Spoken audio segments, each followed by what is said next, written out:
Estimating cash flows for commercial property is a crucial step in evaluating its investment potential.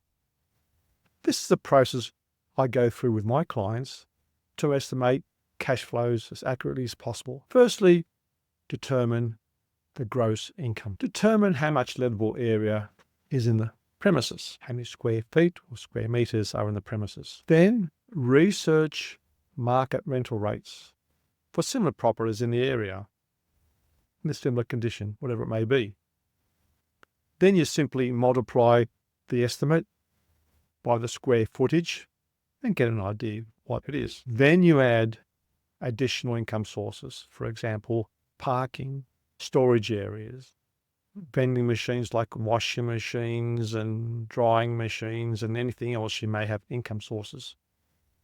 That is your gross income. Then you estimate vacancy and credit loss. Research vacancy rates for similar properties in the area. It's very hard to estimate, but a good idea would be to see what else is around. Are there many vacancies around for similar sized properties? If, for example, retail or office, wherever it may be. Check the vacancies. So there's a regular turnover all the time and always a few vacancies. The chances are going to be vacant. Now, there's a simple way of combating this or reducing this effect. What I do, it's important that you know what the prices are, the movements, how the economy is performing, how particular businesses are performing, how particular types of properties are performing in the area and in general sense. And keep your ear to the ground to what the rates are. If the rates appear to be dropping because there's lower demand, it's a good idea to act as quickly as possible. Maybe withhold some increases, slight increases only for a short period of time.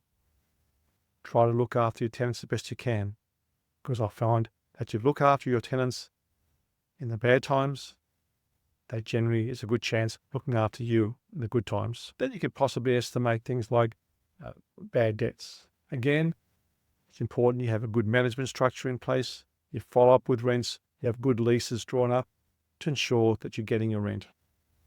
And if things started getting out of hand, you stay on top of them and either work out a way to either structure a program to get your rent up to date.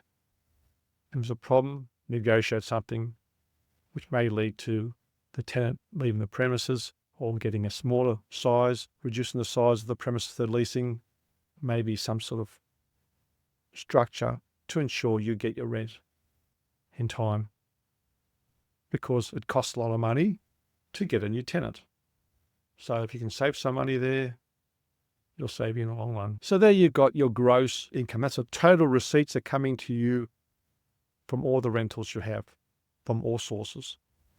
Now you look at deducting your operating expenses, things like property taxes, insurance, utilities, repairs, property management fees, landscaping, security, legal and accounting fees, marketing and leasing costs. Now, the thing is, most of these in a net rental situation, you get them back because the tenant pays most of the outgoings. Some you cannot get, for example, your marketing costs and management fees. You may have trouble getting some of those. Land tax, another issue which comes up, which is debatable, which sometimes is not charged to the tenant. But generally, most tenants pay most of the outgoings. Got a gross rent, that includes all the outgoings included. So they don't pay any extra. That's the amount they pay is everything else. So it's important that you work with your property coach, expert, to ensure that you're getting the right rental, whether it be a net rental situation or net lease or a gross lease situation. I've got other videos which explain that in more detail. Then you look at capital expenditure in the future. Now, when you're looking at a property, you get maybe a builder or someone, architect or someone understands the building, and work out how the general condition of the property is. Three most important things that I have in my experience are lifts, air conditioning, and roof. Leakage from roofs, breakdowns in the lifts, bad air conditioning. It's important that especially those three items are kept up to scratch before you do anything else.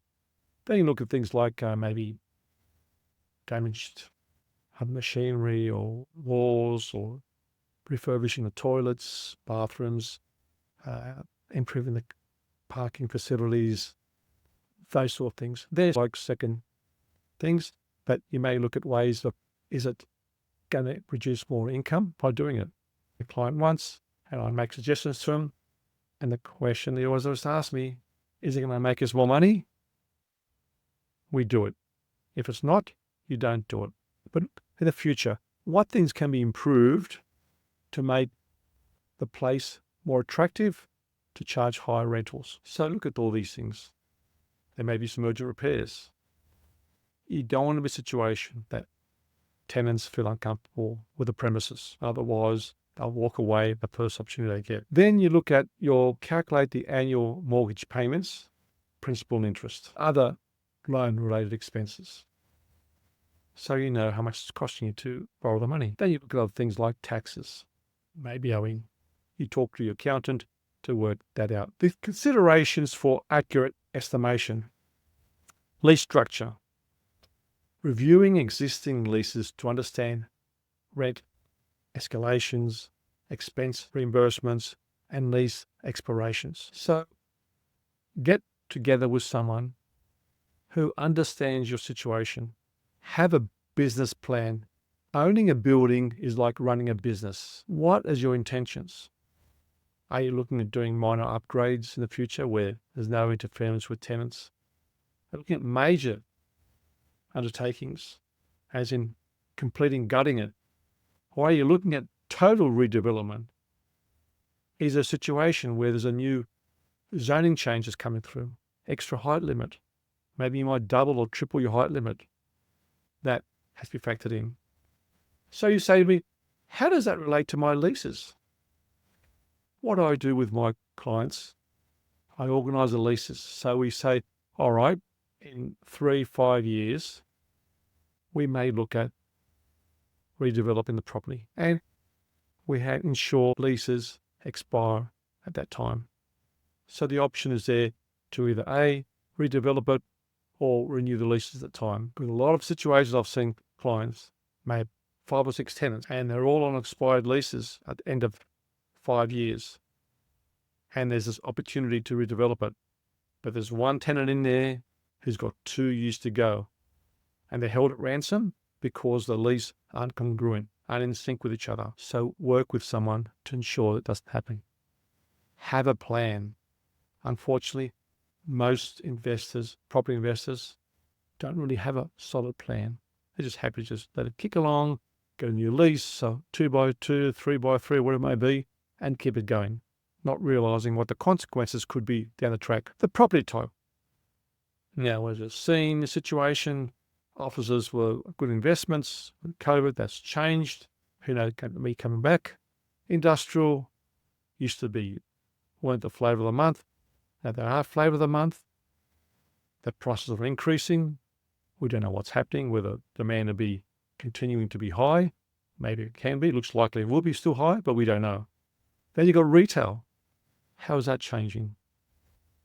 So that affects your cash flow down the track. So basically, I find that things like retail, if it's in a good area, which has got good demand, it usually costs a lot of money. Some tenants may have to spend $500,000 and plus to refurbish their individual area to attract customers. And they're highly unlikely to leave the premises quickly because they're losing so much money on the refurbishments. On the other hand, you may have office tenants who may find hard times. What they do is unplug the computers and remove their desks. If your space are gone, they usually haven't got much to lose. Ask me how I know. Then you've got to look at the tenant mix. Good idea to have maybe a mix of people, because sometimes some industries have a bad time. For example, you may have all restaurants there. They're going for a bad time at the moment. They could come good. So if you have a mixture of various types of businesses, so if one particular business doesn't go well, you're only going to lose one tenant, not 5 or 6 or 7 and whatever premises you have. Factor in inflation for both income and expenses. We had energy costs rising very quickly, a lot quicker than rental increases. The cost of capital improvements we spoke earlier about. We spend $1, are we going to make an extra 50 cents out of it? So we're making $1.50 for every dollar we spend, or $2 or $3 or $4, where it may be.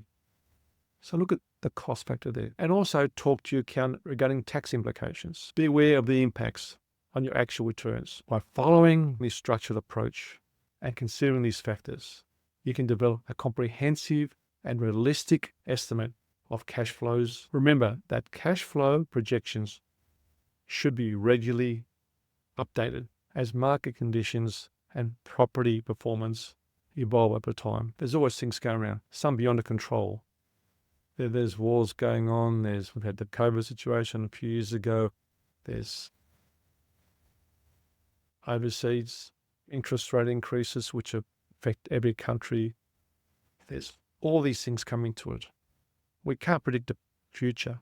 We don't know what's going to happen, but factor things which may happen. Give yourself some room to move, just in case things don't go perfectly right. Doing so ensures you've got an investment for a long time and enjoy the capital gains in the future. If you have any comments, please leave them below and subscribe to this channel for more videos like this.